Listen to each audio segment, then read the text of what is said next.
This is so good. Oh my god. Oh my god. Oh my god, it's so good.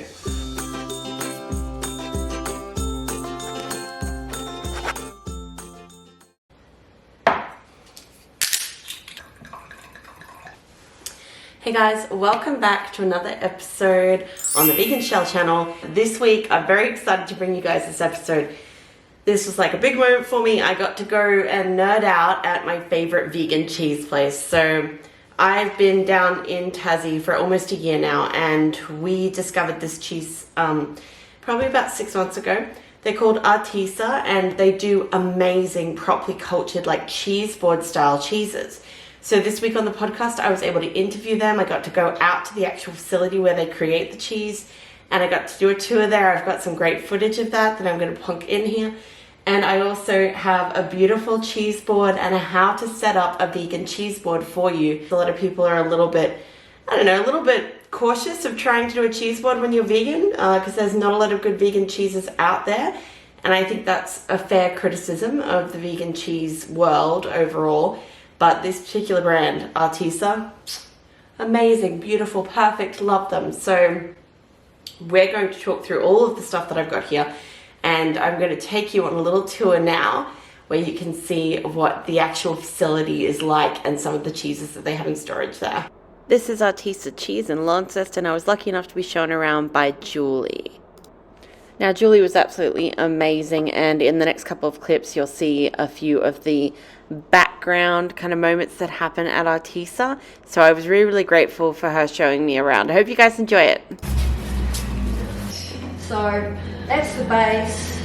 This kind of funnel thing sits on top. The cashews go in the funnel and they come out, spout. Oh, cool. Into a plastic tub, and then we incubate it, inoculate it and incubate it. So that's our incubator. Ah, so this one over here that looks like the fridge? So that used to be a fridge. It's now, we're very DIY around here. Oh wow, that's so cool. Vacuum. Oh, the vacuum sealer? Usually leaves a smoker. Oh. Looks a bit manky, but Oh wow. that's where we smoke the Gladstones. Oh my goodness. The Launceston Blue, which is absolutely one of my favorite cheeses, is this gorgeous one which is done in a gorgonzola dolce style. So it's a creamy texture, a little bit salty with a touch of sweetness from the cider wash. I 100% recommend it. Julie was good enough to take me through another section of the room. So starting over here, we had the Tasman Black. Now that's a cashew cheese that's marbled with black garlic veins, and it's got a beautiful savory umami kind of flavor. I love the Tasman Black, one of my faves. This one over here is the Freycinet. The Freycinet is kind of inspired by like a sheep's milk sort of cheese, and it's rolled in herbs from local shrubbery. So that one's really, really amazing. It's got a lot of pepperberry leaf, saltbush, very, very unique flavor, and it pairs really well with a crisp, dry white. So I would highly recommend that one as well. That's been a regular in our cheese boards too. Absolutely delicious. This one over here is the Gladstone. The Gladstone cheddar is very smoky. It's done in a smoker with applewood chips.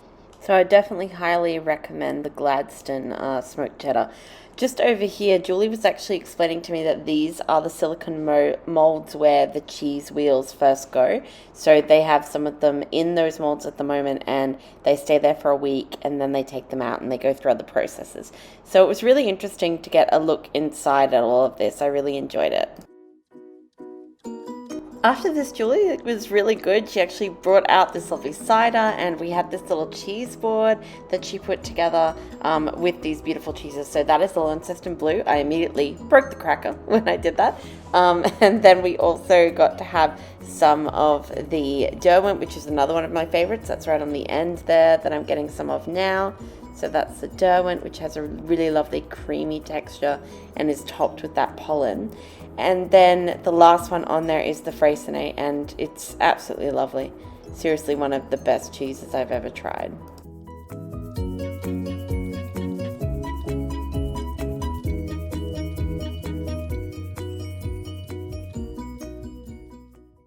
So these are the 3 Artisa cheeses that we're going to use on the cheese board today. We've got the Launceston Blue, the Freycinet, and the Derwent. They're 3 of my absolute faves. So what I like to do for a cheese board is I always like to include a little bit of quince jelly. That's a quince jelly or paste there. That one is from Tasmania. We're going to start with getting the Derwent out. That's the Derwent there, topped with the pollen. Now, something about the Derwent just, it pops in the mouth. It's just amazing. So it's a very creamy cheese. As you can see, it's been vacuum sealed. So you take it out, and I just cut like half of it off, because half is usually plenty for the cheese board, and that way you have some more to use for another cheese board next time. We've also got the Lonnie Blue that we're going to try as well now, so I often cut about half of that one as well. Launceston Blue is a really nice one to include on your cheese board, especially for any of those fans of like traditional blue cheese. It's very much got those flavors. It's actually the same culture that you get with dairy blue cheese. So they use the same culture that is used in dairy blue cheese, and they mix that in to get the flavors in there. So that's why it has such an authentic kind of flavor. It's also washed in a cider from down here, so a Tasmanian cider as well, and that adds like a little bit of sweetness to it. Lastly, we're going to put on the Freycinet. Now, the Freycinet is another creamy style cheese with the botanicals. You can see it's fully coated in those herbs and, those different Tasmanian botanicals. I think it's got quite a bit of pepperberry and a few other things on there. So it's a really, really lovely cheese. So this is what the cheese board looks like to start with. I like to fill any gaps in the cheese board with fresh fruit, because it really adds to the look of it. When you come to making a cheese board, I think it's about textures and flavors that complement each other, and colors as well. So I like to put a few red grapes out, some strawberries. I like to do the kind of like sweet quince paste, and then obviously the cheeses. So I'll put all of that on a cheese board, and then I do a kind of grazing platter on the side of our cheese boards where I put all of our crackers and stuff like that. But doesn't that just look amazing? Cheese boards should be aesthetically pleasing, in my opinion. I think it's a really big part of what makes the cheese platter nice. So now we're going to set up this grazing platter. I'm going to stick some chili garlic olives on there, some cherry tomatoes, because yum, cherry tomato is lovely and sweet. And I like to also put down some vegan pepperoni, or a vegan, kind of meat that you can put in. I like to do a few nuts, because it's a good thing to fill the little holes amongst the platter. And even, some sea salt crisps are nice on these kind of grazing platters. So I'll put out some of those as well. A grazing platter alongside a cheese platter, it gives you other options to sort of like mix and match. So I like to put obviously like some crackers and a few kind of salty things down, because I often do add a lot of sweetness to my cheese boards by having the fruit on there and having the quince paste as well. So I like to balance that out. And any holes in the cheese board, you can see I'm just filling it with strawberries again. That's pretty much my process for everything. And then 1 chip for the chef, because why not? So I do often fill like any holes with just extra fruit, or you might put some nuts in there as well. But this is kind of the final product. This is what the cheese board and the whole thing kind of looks like together.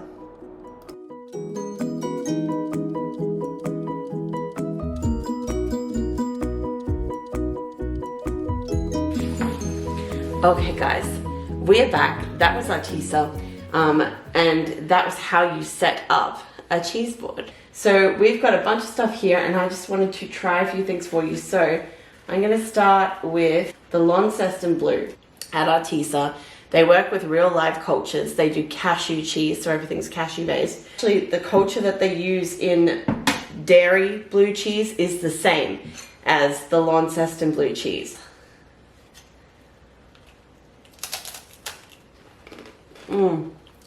So that tastes like a blue cheese. It has that proper mouthfeel that cheese should have, and there's that flavor. The blue has that kind of addictive good flavor that I kind of thought I would never taste again as a vegan. You know how cheese, when you used to have cheese, it had like that something in the flavor that was just like, I gotta eat more of that. This blue cheese has that kind of flavor. And I don't know how they do it. I know that like they do the cultures, but I don't know how anyone could perfect it to this degree. It's amazing. it is the best cheese I've ever had. They're going to do their cheese club again. So I'm going to drop some links in the show notes, but you guys definitely have to go check them out. You have to go follow them. They're just, it's amazing. It's so beautiful. The next one I'm going to do, this is so good, is the Derwent. Oh my God, this is one of my favorites. All right, so I'm going to do the Derwent cheese next. Now this Derwent cheese actually has pollens on the top of it that the team at Artisa go and wild forage from this spot along the Derwent River down here in Tasmania. It's amazing, and the pollens makes it pop when you put it in your mouth. It pops. I don't know how to explain it. It's addictive. It's so good.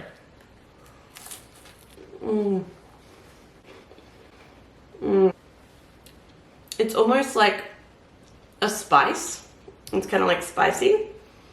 I don't know how they do it. I really don't. I just think it's amazing. Oh my God, it's so good. So that is the Derwent cheese, and that's got the pollens on top. Wild forage pollens from along the Derwent River down here. It's so nice. I just have to do one more cheese, and then I will have done all the cheeses, and I filmed putting the whole board together, so. Cool. What, you on the phone with someone?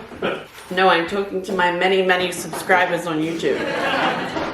Okay, this one is the Freycinet, and it's actually rolled in a collection of Tasmanian botanicals and herbs, and it's so nice. It's so delicious and really, really creamy, and it's just got all these different flavors. Oh my God.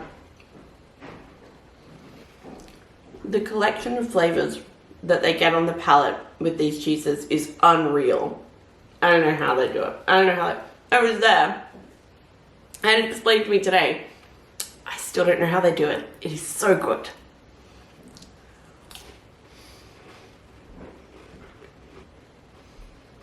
Oh my God.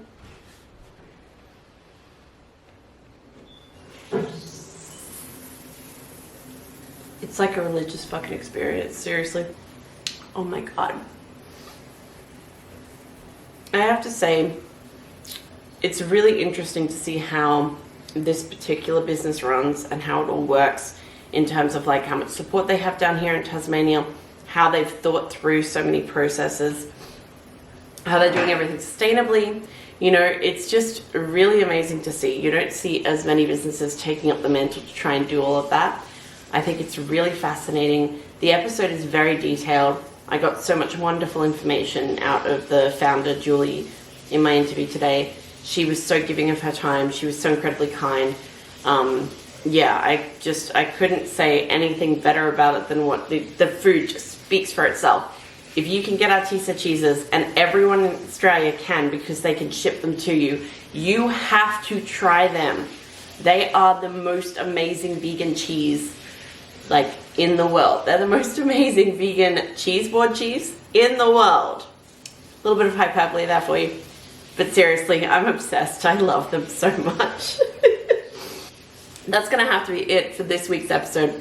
Thank you so much for joining us. I hope that you guys enjoyed this one. We were so excited to do it. I fangirled hard on this. I absolutely love cheese. It's been incredibly hard to find a good vegan cheese board cheese. Like, you know, you get sort of versions for the melting cheese, stuff like that, but none of it's great either. None of it melts really well. This is so far above any other cheese board style vegan cheese I have tried in the almost 3 years that I've been vegan. You have to go try them. You can just order it from them. You know, you can do that, and that's amazing.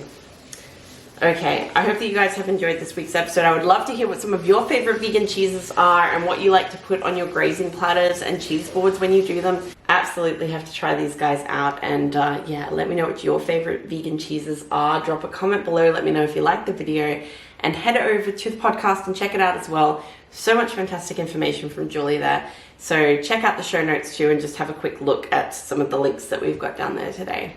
Thanks so much for joining us this week, guys. We'll catch you next Friday.